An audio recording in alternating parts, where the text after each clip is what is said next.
পুরো লাইসেন্সিং প্রক্রিয়া, চালকের লাইসেন্স এবং গাড়ির লাইসেন্স পুরো প্রক্রিয়াটা আমরা অনলাইনে নিয়ে আসছি, যাতে করে এখানে কোনো হাতের সংস্পর্শ না থাকে। আপনারা জানেন হাতের সংস্পর্শ মানেই এবং লাইসেন্স মানেই আমাদের এখানে অবৈধ লেনদেনের একটা সুযোগ তৈরি হয়। ওয়ালটন আবারও মিলিয়নিয়ার অফারে ওয়ালটন ফ্রিজ কিনে আপনিও হয়ে যেতে পারেন মিলিয়নিয়ার। 5ই আগস্টের পর কোনো আইন শৃঙ্খলা ছিল না দেশে, তখন ট্রাফিক কন্ট্রোল করেছিল আমাদের স্টুডেন্টরা, তারা এগিয়ে এসেছিল।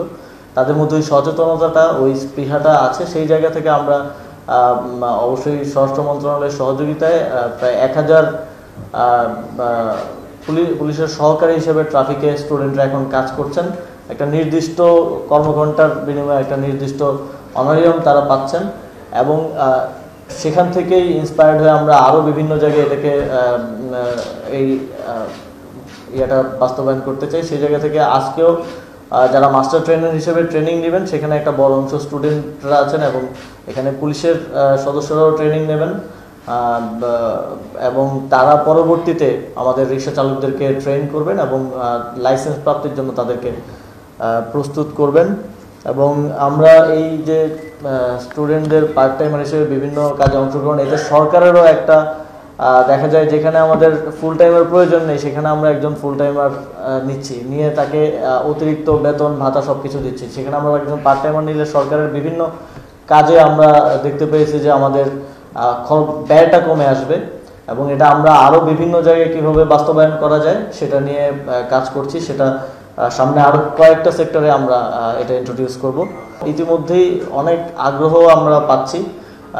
আমাদের ট্রেনাররা ট্রেন্ড হওয়ার আগেই রিক্সা চালকরা আমাদের কাছে আসছেন যে তারা ট্রেনিংটা নিতে চান, তারা লাইসেন্সটা নিতে চান, এবং তারা বৈধভাবে একটা ট্রানজিশনের মধ্যে তারা যেতে চান। এই আগ্রহটা আমাদেরকে অনুপ্রেরণা যোগায়, এবং আমরা মনে করি যে আমাদের কাজটা সকলের সহযোগিতায় এবং অংশগ্রহণে খুব সহজভাবে বাস্তবায়ন করা যাবে। তবে এটা একদিনের কাজ না বা এক মাসের কাজ না, এটা টু বি কন্টিনিউড, এবং এই প্রসেসে সবার সহযোগিতা আমরা প্রত্যাশা করছি, এবং তাদের নির্ধারিত রাস্তায় তারা সম্পূর্ণ বৈধভাবে এবং সেই অধিকারটা নিয়ে তারা চলতে পারবে, এবং তাদেরকে কেউ অবৈধভাবে আসলে কোনো প্রকার হয়রানি করবে না। এটা একটা নাগরিক অধিকারের জায়গা থেকেও আমাদের রিক্সাওয়ালারা, যারা জুলাই গণঅভ্যুত্থানের একটা বড় অংশীদার বলে আমরা মনে করি, যখন আমরা আহত হচ্ছিলাম, আমাদের শহীদ ভাইদেরকে যথাস্থানে পৌঁছে দেওয়া, আহতদেরকে হসপিটালে নিয়ে যাওয়ার ক্ষেত্রে তারা জীবন বাজি রেখে বন্দুকের গুলির সামনে থেকে তারা তখন